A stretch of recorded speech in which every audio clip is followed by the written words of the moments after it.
மகாபலிபுரம் பக்கத்தில் ஒரு 20 ஏக்கரில் நாங்கள் வந்து ஜீவா அப்படின்னு சொல்கிற ஒரு ஆக்டிவ் ரிட்டையர்மெண்ட் கம்யூனிட்டியை நிறுவி ஒரு கடந்த 6 வருஷமாக நாங்கள் நடத்திட்டு வரோம். அதில் கிட்டத்தட்ட 400 சீனியர் சிட்டிசன்ஸ் இருக்காங்க. அவங்க எல்லாருமே 70 வயசு 80 வயசுக்கு மேலே இருக்கிறதுனால அவங்களால போய் குரு இருக்கிற இடத்துல அவர் திருப்பதியில் இருந்தாலோ இல்லை காஞ்சிபுரத்தில் இருந்தாலோ இவங்க போய் அவங்கள்ட்டேருந்து போய் அனுகிரகம் வாங்கிறது அப்படிங்கிறது ஒரு சிரமமான ஒரு காரியம். அதற்காக இங்கேருந்து திருப்பதிக்கு போய் அவரை ரிக்வெஸ்ட் பண்ணேன். நீங்கள் இது மாதிரி 400 பேர் ஒரு கம்யூனிட்டியில் இருக்காங்க, அவங்கள வந்து நீங்கள் வந்து பார்த்து அவங்களுக்கு அனுகிற பாஷன் கொடுக்கணும் அப்படின்னு ரிக்வெஸ்ட் பண்ணேன்.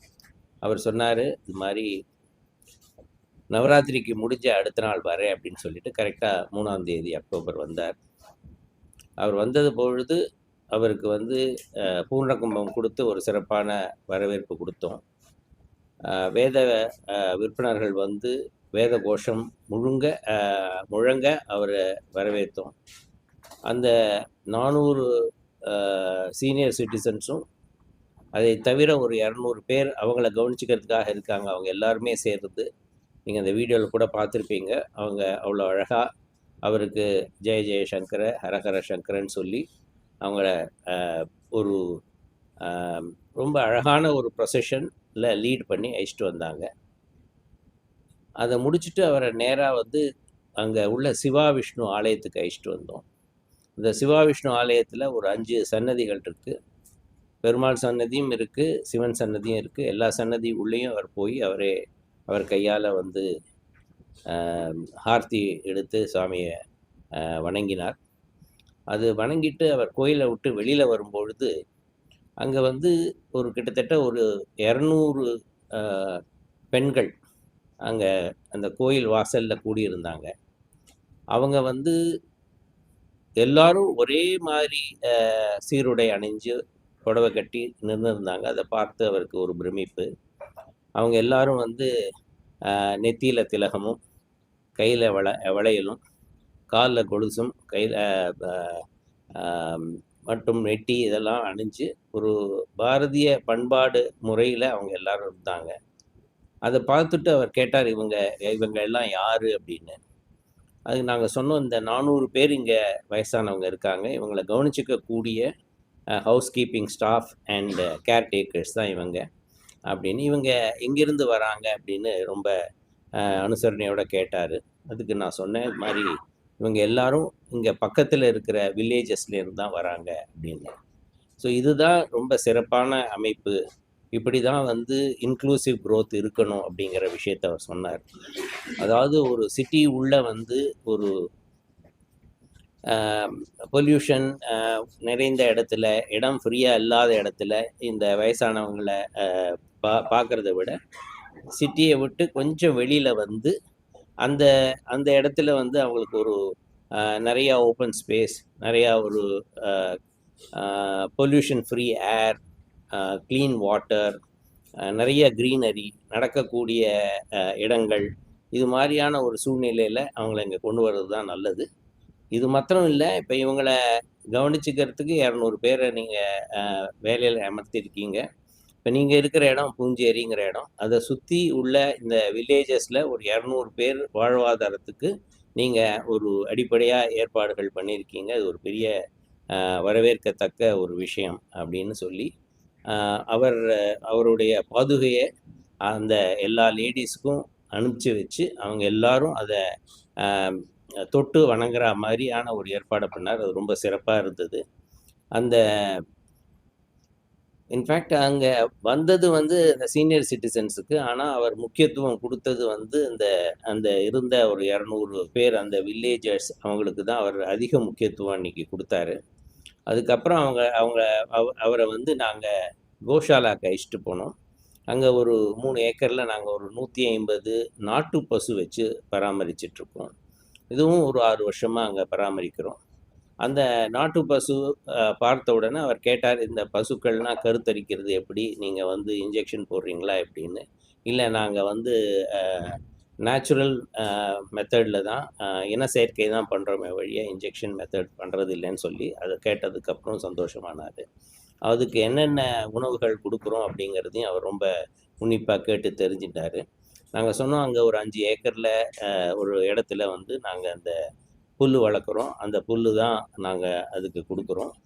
இதை தவிர அங்கே பக்கத்தில் வந்து வருஷத்துக்கு 2 முறை வந்து அறுவடை நடக்கும். அந்த வில்லேஜஸ் பக்கத்தில் இருக்கிற வில்லேஜஸில் அறுவடை நடக்கும் பொழுது அதில் உள்ள வந்து வைக்கோல் இதையெல்லாம் அவங்கள்ட்டேருந்து வாங்கி கொண்டு வந்து இங்கே சேகரித்து அதையும் வருஷம் முழுக்க கொடுப்போம்னு சொன்னோம். இதுவும் ஒரு சிறப்பான ஏற்பாடு. ஏன்னா இந்த ஒரு வில்லேஜ் எக்கானமியை நீங்கள் பெரிய லெவலில் சப்போர்ட் பண்ணிகிட்ருக்கீங்க அப்படிங்கிறத ரொம்ப பாராட்டி பேசினார். அங்கே ஒவ்வொரு பசு மாட்டுக்கும் அவர், நீங்களே அந்த வீடியோவில் பார்த்துருப்பீங்க, அவர் வந்து ரொம்பவும் தனித்தனியாக இருந்து அதுங்களுக்கு வந்து இந்த கோஃபைங்கிற புல்லை வந்து அவர் கொடுத்து மகிழ்ந்தார். அதுக்கப்புறம் திருப்பி அங்கே வந்து ஒரு 500 பேர் உட்காரக்கூடிய ஒரு ஸ்டேட் ஆஃப் தி ஆர்ட் வந்து ஒரு ஹால் ரெடி பண்ணியிருக்கோம். அந்த ஹாலையும் அவர் திறந்து வச்சார். அந்த ஹால் பேர் வந்து மைத்ரி ஹால்னு பேர் வச்சு அவர் சிறப்பாக திறந்து வச்சார். மைத்ரி அப்படின்னாக்க அது வந்து நட்புங்கிற அடிப்படை. அந்த நட்பின் அடிப்படையில் அங்கே எல்லாரும் ஒன்றாக நட்பாக இருந்து பல கலை நிகழ்ச்சிகள் நடத்தும் அப்படிங்கிற அடிப்படையில் அவர் கொடுத்த பேராகும். அதுக்கப்புறம் அவர் வந்து அங்கே அனுகிர பாஷன் கொடுத்தாரு. அங்கே இருக்கிற 400 பேரும், அங்கே கூட இவங்களை பார்த்துக்கக்கூடிய 200 பேரும் சேர்ந்து 600 பேர் அந்த ஹாலில் இருந்தோம். அவங்க எல்லாருக்கும் வந்து ஒரு கிட்டத்தட்ட 40 நிமிஷம் பொறுமையாக அனுகிர பாஷன் கொடுத்தார். அதில் அவர் முக்கியமாக சொல்ல வந்தது என்ன அப்படின்னாக்க, இளைஞர்கள், அதாவது பாரதத்தில் இருக்கிற இளைஞர்கள் இன்றைக்கி வந்து 35% இந்தியாவோட பாப்புலேஷனில் 35% இளைஞர்களாக இருக்காங்க. இந்த இளைஞர்கள் தான் நம்ம பாரதத்துக்கு முதுகெலும்பு மாதிரி. அவங்க எல்லாரும் படிப்புக்காகவும் சரி வாழ்க்கைக்காகவும் வெளிநாட்டுக்கு போயிடுறாங்க. அந்த ஒரு மாற்றம் அதில் வரணும். அவங்க இந்தியாவிலேயே படிக்கிறதுக்கு நிறைய வாய்ப்பு இருக்குது. இந்தியாவிலேயே நிறைய வேலை செய்யறதுக்கான வழிமுறைகளும் இருக்குது. ஆகையினால இந்த இளைஞர்கள் எல்லாம் இந்த நாட்டிலேயே இருந்து இந்த நாட்டுக்கு சிறப்பாக பணியாற்றினாங்கன்னா நம்ம பாரத தேசம் ஒரு பெரிய வல்லரசாக கூடிய சீக்கிரம் மாறும் அப்படிங்கிற ஒரு கருத்தை தெரிவித்தார். அதே போல் அவர் என்ன சொன்னார்னா, இவங்க எல்லாரும் வந்து ஒவ்வொருத்தரும் ஒவ்வொரு வில்லேஜில் இருந்து தான் வந்திருப்போம் நம்ம எல்லாருமே. அந்த வில்லேஜில் உள்ள பழைய கோயில்களை நம்ம வந்து பார்த்து அதை செப்பனிட்டு அதை வந்து நல்லபடியாக பூஜைகள் நடக்கிறதுக்கான இந்த ஏற்பாடுகளை அந்த இளைஞர்கள் அதை செய்யணும் அப்படிங்கிறதையும் ரொம்ப வற்புறுத்தி சொன்னார். இதை தவிர ராமாயணம், மகாபாரதம், திவ்ய பிரபந்தம் இது போன்ற இதிகாசங்களை அவங்க படித்து அதை நல்லா தெரிஞ்சுண்டு அதை வந்து வாழ்க்கையில் இதை பின்பற்றினா வந்து ஒரு அவங்க ஒரு நல்ல ஒரு பாரதத்தில் ஒரு நல்ல பிரஜைகளாக இருக்க முடியும், நம்ம கல்ச்சரை பின்பற்றி இருக்க முடியும் அப்படிங்கிறதையும் வற்புறுத்தி சொன்னார். கடைசியாக அவர் சொன்ன விஷயம் என்ன அப்படின்னாக்க, இந்த இளைஞர்கள் போன ஒரு ஜெனரேஷனில் ஒரு கடந்த 20-30 வருஷமாக நிறைய பேர் வெளிநாட்டில் போய் செட்டில் ஆகிட்டாங்க. அங்கே படிக்க போனவங்க திருப்பி வரல. ஆகையினால இங்கே உள்ள அவங்களுடைய பேரண்ட்ஸு இங்கே தனியாக விடப்பட்டிருக்காங்க. அது மாதிரி விடப்பட்டவங்களை இங்கே நீங்கள் வந்து கவனித்து அவங்களுக்கு ஒரு ரம்மியமான ஒரு சூழ்நிலையை ஏற்படுத்தி கொடுத்து அவங்களுக்கு வந்து அவங்களுடைய உணவு, அவங்களுடைய சேஃப்டி, அவங்களுடைய ஹெல்த்து, இதுக்கான உள்ள எல்லா ஃபெசிலிட்டிஸ், ஆம்புலன்ஸ்லேருந்து எல்லா டாக்டர்லேருந்து எல்லாம், ப்ளஸ் அவங்களோட ஃபெசிலிட்டி மேனேஜ்மெண்ட், அவங்க வீட்டில் எல்லா வீட்லேயும் உள்ளக்குள்ளே இருக்கிற வேலைகள் அத்தனையும் செய்யறதுக்கான ஏற்பாடுகளை நீங்கள் சிறப்பாக பண்ணியிருக்கீங்க. அதனால் அவங்க வந்து ஒரு வந்து சந்தோஷமான ஒரு கவலை இல்லாத ஒரு வாழ்க்கையை இங்கே வாழறதுக்கான ஏற்பாடை பண்ணியிருக்கீங்கன்னு சொல்லிட்டு எங்கள் கம்பெனியையும் சிறப்பான முறையில் அவர் பாராட்டினார். எங்களையும் வாழ்த்தி அதுக்கப்புறம் விடை பெற்று கொண்டார். இதுதான் அன்னைக்கு நடந்தது. இது உங்களோட இந்த விஷயத்தை பகிர்ந்துக்கிறதுல எனக்கு ரொம்ப சந்தோஷம். மெயின் பர்பஸ் தாங்க. அதாவது உங்களுக்கு நான் முன்னே சொன்ன மாதிரி இப்போ இந்த 400 பேரும் அவர் வந்து கிட்டத்தட்ட கடந்த ஒரு 6 மாசமா அவர் திருப்பதியில இருந்தாரு. இங்கிருந்து இந்த 400 பேரும் அந்த 70 வயசுல உள்ளவங்க, 80 வயசுல உள்ளவங்க அங்க போய் அவர பார்த்து அவர்ட்ட அனுகிரகம் வாங்கிட்டு வர்றதுங்கிறது கஷ்டம். இதே மாரி அங்க வேலை செய்ற 200 பேரும் அவங்க போய் பார்த்துட்டு வர்றதுங்கிறதெல்லாம் நடக்கிற காரியம் இல்ல. ஆகையினால இவங்க எல்லாரும் இருக்கிற ஒரே இடத்துக்கு அவர அழைப்பு விடுத்து அவர வந்து இவங்களோட ஸ்பெண்ட் பண்ணா நல்லா இருக்கும் அப்படின்னு. இன்ஃபேக்ட் இது முடிஞ்சதுக்கு அப்புறம் அங்க இருக்கிற எல்லாருமே என்ன சொன்னாங்க அப்படின்னாக்க, நாங்க வந்து எங்க இந்த அ மடத்துக்கோ, இல்ல திருப்பதிக்கோ அவர் எங்க கேம்ப் இருக்காரோ அங்க போயிருந்தா கூட எங்களால இவ்வளோ அருகாமையில அவர பார்த்து, அவரோட இன்டராக்ட் பண்ணி, அவர்ட்டேருந்து அ பிரசாதம் வாங்கி, பழம் வாங்கி இதெல்லாம் பண்ணியிருக்க முடியாது. இது ஒரு சிறப்பான ஏற்பாடா இருந்தது. இது எங்க வாழ்க்கையிலேயே ரொம்ப மறக்க முடியாத நாளா இருந்ததுன்னு எல்லாரும் சொன்னாங்க. ஆமாங்க. அதுக்குள்ள ஒருத்தர் கூட எந்த ஒரு இன்ஹிபிஷனும் இல்லாமல் அவங்க வந்து இது மாரி ஒரு அது குரு யாராக இருந்தா என்னங்க? அது ஒரு பாதிரியாரா இருந்தாலும் சரி, ஒரு இமாமா இருந்தாலும் சரி, இல்ல ஒரு ஆச்சாரியாக இருந்தாலும் சரி, அவங்க கிட்டேருந்து அம் அ அருள் வாங்கணும் அப்படிங்கிற எண்ணம் எல்லாருக்குமே இருக்கு. அந்த விதத்துல அவங்க எல்லாருமே வந்தாங்க. இன்ஃபேக்ட் சில ஃபோட்டோஸ் காமிக்கிறேன். அதுல இருக்கிறவங்க கிறித்துவ நண்பர்கள் நெறைய பேர் கிறித்துவ பெண்கள் இருக்காங்க. அவங்க எல்லாருமே வந்து அவ்வளோ இதுவா இருந்தாங்க. இன்னும் சொல்லப்போனா அ என்னுடைய வீட்ல உள்ள அ எங்களுக்கு உதவி செய்யக்கூடிய ஒரு பெண். அவங்க வந்து ஒரு கிறித்துவ பெண் தான். அவங்கள அழைச்சிட்டு போயிருந்தோம்.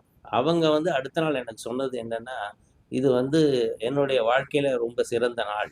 ஆ அ எதிர்பார்க்கவே இல்ல இவ்வளோ சிறப்பா இருக்கும்னு. நீங்க இத ஏற்பாடு படுத்தி குடுத்ததுக்கு ரொம்ப நன்றி" அப்படின்னு அவங்க ரொம்ப உணர்ச்சி பூர்வமா சொன்னாங்க. ஆகையினால இங்க வந்து அ இது அம் இது வந்து ரிலிஜன கடந்து உள்ள அருள் வாங்குற ஒரு விஷயமா தான் பார்க்கணுமே ஒழிய, இது வந்து இந்து, கிறித்துவர் ஆர் இஸ்லாமியர் அப்படிங்கிற விஷயம் இதுல இல்ல. எவ்வளோ எவ்வளோ டைம் இருந்தார் சார்? அவர் கிட்டத்தட்ட 3 1/2 மணி நேரம் இருந்தார். அதுக்கப்புறம் இது வந்து கன்டினியூ பண்ணி இந்த மாதிரி வருஷம் வருஷம் பண்ற மாதிரி ஐடியா இருக்கு. அதாவதுங்க அவர் இது இவர் இது மாதிரி ஒரு ஒரு ஆச்சாரியா வர்றது இது முதல் தர இல்ல. இதுக்கு முன்னாடி 4, 5 ஆச்சாரியர்கள் வந்திருக்காங்க. இன்ஃபேக்ட் இந்த சிவா விஷ்ணு கோயில் வந்து ஆம், கும்பாபிஷேகம் பண்றதுக்கே வந்து ஓம்காரானந்த சுவாமிகள் தான் வந்து அவர் கும்பாபிஷேகம் பண்ணி வைத்தாரு. போன வருஷம் வந்து நவராத்திரி பூஜையை 15 நாளா இருந்து அதை சிறப்பா நடத்தி குடுத்தது வந்து நெரூர் சாஸ்தா சுவாமிகள் சொல்லி அவர் பண்ணி வைத்தாரு. அதுக்கப்புறம் சகடபுரம் சுவாமிகள் வந்திருக்காரு. அதே மாரி இவர் வந்திருக்காரு. மன்னார்குடி ஜீயர் வந்திருக்காரு. இது மாரி அ பல பல வாழ்க்கையில பல இத ஃபாலோ பண்ற அ ஆச்சாரியர்கள்லாம் அங்க அழைச்சுட்டு வந்துட்டுருக்கோம். இதெல்லாம் அவங்களுக்கு வந்து அ ஒரு அ அவங்கள தேடி இவ்வளோ பெரிய ஆச்சாரியர்கள் வராங்கங்கிறது அவங்களுக்கு ஒரு பெரிய சந்தோஷம். இதுதான் முதல் முறை. இதுதான் முதல் முறை தானே? இல்லங்க. இந்த இவர் வந்தது இதான் முதல் முறை. பட் இதுக்கு முன்னாடி இந்த நான் சொன்ன ஆச்சாரியர்கள் எல்லாமே வந்து கடந்த 3, 4 இன்ஃபேக்ட் அந்த கும்பாபிஷேகங்கிறது கோயில் தான் முதல்ல கட்டினோம். கோயிலுக்கு அப்புறம் தான் முதல் ரெசிடென்ட்டே வந்தாங்க. அந்த கோயில் அந்த கட்டும் பொழுது அத கும்பாபிஷேகம் பண்ணும்போது வந்து பண்ணது வந்து ஓம்காரானந்த சுவாமிகள் தான் வந்து பண்ணி. ஆமா. இப்ப வந்துங்க இதுல நம்ம என்ன பண்ணியிருக்கோம் அப்படின்னாக்க கிட்டத்தட்ட ஒரு 300 வீடு கட்டியிருக்கோங்க. இந்த வில்லாஸும் இருக்கு, அபார்ட்மெண்ட்ஸும் இருக்கு. அதுல வந்து கிட்டத்தட்ட இப்ப 400 பேர் தங்கி இருக்காங்க. இன்னும் நாங்க டெவலப் பண்ணிட்டுருக்கோம், கட்டிட்டுருக்கோம். கிட்டத்தட்ட இன்னும் ஒரு 300 வீடுகள் கட்டுறதுக்கான வாய்ப்பு இருக்கு. ஆக இந்த கம்யூனிட்டி ஃபுல்லா கட்டி முடிச்சதுக்கப்புறம், சுமார் ஒரு 800 சீனியர்ஸ் அதுல இருப்பாங்க அப்படிங்கிறது எதிர்பார்க்கிறோம். வேற என்னென்ன மாதிரியான ஃபெசிலிட்டிஸ் அவங்க செஞ்சு இந்த மாதிரி? ஃபெசிலிட்டிஸ் நெறையா இருக்குங்க. அதுல ஒரு கிட்டத்தட்ட 40,000 சதுர அடி அளவுல ஒரு கிளப் ஹவுஸ் வச்சிருக்கோம். அதுல வந்து ஒரு ஸ்டேட் ஆஃப் தி ஆர்ட் ஒரு 5 ஸ்டார் கிச்சன் சொல்லலாம். அது மாரி அவங்களுக்கு வந்து ISO 22,000 தரமுள்ள ஒரு கிச்சன் ரெடி பண்ணி வச்சிருக்கோம். அதிலிருந்து தான் அவங்களுக்கு உணவு தயாரிச்சு குடுக்குறோம். அங்கே ஒரே டயத்தில் கிட்டத்தட்ட 200 பேர் உட்காந்து சாப்பிடக்கூடிய ஏசி டைனிங் ஹால் இருக்குது. இதை தவிர அவங்களுக்கு ஸ்விம்மிங் பூல் இருக்குது. அவங்களுக்கு வந்து அவுட்டோர் ஜிம் இருக்குது, இன்டோர் ஜிம் இருக்குது.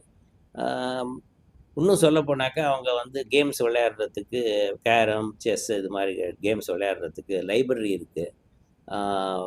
அண்ட் தென் பூல் டேபிள் இருக்குது. அவங்க வந்து பில்லியர்ட்ஸ் விளையாடுறதுக்கான பூல் டேபிள் இருக்குது. ஃபிசியோதெரப்பி ஃபெசிலிட்டி இருக்குது. ஃபிசியோதெரபிஸ்ட் அங்கே டெய்லி இருக்காங்க. யாருக்கெல்லாம் ஃபிசியோதெரப்பி வேணுமோ அதை கொடுக்குறாங்க. இதை தவிர இதை வந்து இங்கே அவங்களுக்கு ஹெல்த்தை பொறுத்தவரை என்ன பண்ணியிருக்கோம் அப்படின்னாக்க, நாங்கள் வந்து செட்டிநாடு ஹாஸ்பிட்டலோட நாங்கள் ஒரு டைப் வச்சுருக்கோம். அங்கே வந்து Chettinad hospital Monday to Saturday doctor normal ஷிஃப்ட்டில் வந்துட்டு போகிறாரு. ஆனால் இந்த பேராமெடிக்ஸ்ன்னு சொல்லக்கூடிய நர்ஸ் வந்து ரவுண்ட் த கிளாக், அதாவது 3 ஷிஃப்ட் பேசிஸில் இருக்காங்க. அதே மாதிரி வந்து ஒரு ஆம்புலன்ஸும் 24/7 அங்கேயே இருக்குது. எனி மெடிக்கல் எமர்ஜென்சி ஒரு குறிப்பிட்ட ஒரு 25 நிமிஷத்துக்குள்ளே அவங்கள வந்து இந்த மெயின் செட்டிநாடு ஹாஸ்பிட்டலுக்கு எங்களால் அழைச்சிட்டு போக முடியும். இதில் வந்து ஜென்ரலாக சொல்லுவாங்க, ஒரு உயிரை காப்பாற்றணும் அப்படின்னாக்கா அந்த கோல்டன் ஹவர் சொல்லுவாங்க. அந்த கோல்டன் ஹவருங்கிறது 1 ஹவர் சொல்லுவாங்க. அதில் 25 நிமிஷத்துக்குள்ளே எங்களால் அந்த ஒரு சிறப்பான ஒரு மெடிக்கல் ஃபெசிலிட்டிக்கு அவங்களுக்கு ஹாஸ்பிட்டலுக்கு எடுத்துகிட்டு போக முடியறது. இது இது இது வந்து அவங்களுக்கு அங்கே இருக்கிறவங்களுக்கு இது ஒரு பெரிய முக்கியமான விஷயம். இதை தவிர நாங்கள் என்ன பண்ணுறோம் அப்படின்னாக்க, அங்கே எல்லோரும் வயசானவங்க, எல்லோரும் ஒரு காலத்தில் நம்ம வந்து போகிறதுக்கான வாய்ப்பு இருக்குது. அங்கே ஹஸ்பண்ட் அண்ட் ஒய்ஃப் இருக்காங்க, ஒருத்தர் தவறி போயிடுறாரு அப்படின்னாக்க, அதுக்கான உள்ள எல்லா காரியங்களையும் இந்த கம்பெனியை எடுத்து செஞ்சு கொடுக்கறது. இது ஒரு பெரிய ஒரு சர்வீஸாக பண்ணிகிட்ருக்கோம். இது வந்து நீங்கள் யோசிச்சு பார்த்தீங்கன்னா, ஒரு ஹஸ்பண்ட் இல்லை, ஆனால் ஒய்ஃப் மாத்திரம் இருக்காங்க. அந்த டயத்தில் வந்து அவங்களுக்கு இந்த மாதிரி ஹெல்ப்பு எல்லாம் அவங்களோட முறைப்படி அவங்க எதை பின்பற்றுறாங்களோ அது பிரகாரம் எல்லா விஷயங்களையும் ஏற்பாடு பண்ணி கொடுத்து ஹஸ்தி கொண்டு போய் கரைக்கிற அளவுக்கு நாங்கள் எல்லா ஏற்பாடுகளும் பண்ணுறோம். இது ஒரு பெரிய விஷயமா அங்கே இருக்கிறவங்களுக்கு அது ஒரு ஃபீல் பண்ணுறாங்க. இது வந்து இப்போ வந்து இந்த செக்மெண்ட் வந்து எவர் க்ரோயிங் செக்மெண்ட்ஸ் இந்த க்ரோயிங் செக்மெண்ட்ஸ் வேற என்ன ப்ராஜெக்ட் பண்ணுற மாதிரி ஐடியா இருக்குங்க? இன்ஃபேக்ட் அவர் காஞ்சி பெரியவர் வந்து சொன்னார், இங்கே மாத்திரம் இல்லாமல் இதே மாதிரி நீங்கள் இதில் காஞ்சிபுரத்தில் பண்ணலாம். ஏன்னா அங்கே புது ஏர்போர்ட் வருது, அதுக்கு பக்கத்தில் காஞ்சிபுரம்ங்கிறது கோயில் நகரம், அந்த கோயில்கள் அவ்வளோ இருக்குது, அதனால் அங்கே பண்ணலாம். அதே மாதிரி கும்பகோணத்தில் பண்ணலாம், அதே மாதிரி ஸ்ரீரங்கத்தில் பண்ணலாம். அப்படிங்கிற மாதிரியான விஷயங்கள் அவர் அன்றைக்கி பேசும்பொழுது அதை எடுத்து சொன்னார். நாங்களும் அதை இதை செஞ்சிட்டோம். இதில் என்ன அப்படின்னாங்க, ஒரு கட்டுறதுங்கிறது ரொம்ப சிம்பிள். இந்த பில்டிங் கட்டிடலாம், பில்டிங்கை அவங்களுக்கும் பொசஷன் கொடுத்துடலாம், அவங்களும் வந்துடலாம். அதுக்கப்புறம் அவங்கள கவனிச்சிக்க வேண்டிய விஷயம் இருக்குது பாருங்கள். இவ்வளோ விஷயங்கள் பார்த்து 400 பேருக்கு டெய்லி இது ஒரு கல்யாணம் மாதிரிங்க. 400 பேருக்கு பிரேக்ஃபாஸ்ட்டு, 400 பேருக்கு லஞ்சு, 400 பேருக்கு டின்னரு, காலத்தால் 5:30 மணிக்கு காஃபி, இதெல்லாம் கொடுக்கணும் அப்படிங்கிறது, அதுவும் சுகாதார முறையில் கொடுக்கணுங்கிறது ஒரு பெரிய ரெஸ்பான்சிபிலிட்டி. இதை எடுத்து பண்ணிகிட்ருக்கோம். இது வந்து இந்த பர்டிகுலர் சர்வீஸ் செய்கிறோம் பாருங்கள், அது வந்து நாங்கள் ஒரு லாப நோக்கோட செய்யலை. அஃப்கோர்ஸ் நாங்கள் பில்டிங் கட்டுறோம், பில்டிங் விற்கிறோம், அது வந்து எங்களுடைய தொழில், அதில் உள்ளது எங்களுடைய பிஸ்னஸாக அதை அணுகிறோம். ஆனால் இந்த சர்வீஸ் அதுக்கப்புறம் கொடுக்குறோம் பாருங்கள், இதை வந்து நாங்கள் வந்து அவர் சொன்ன மாதிரி இது மாதிரி வயசானவங்களுக்கு இது மாதிரி சேவை செய்யறதுங்கிறது ஒரு தர்மம் அப்படின்னு சொன்னார். அந்த தர்மத்தின் அடிப்படையில் தான் செஞ்சிட்ருக்கோம்.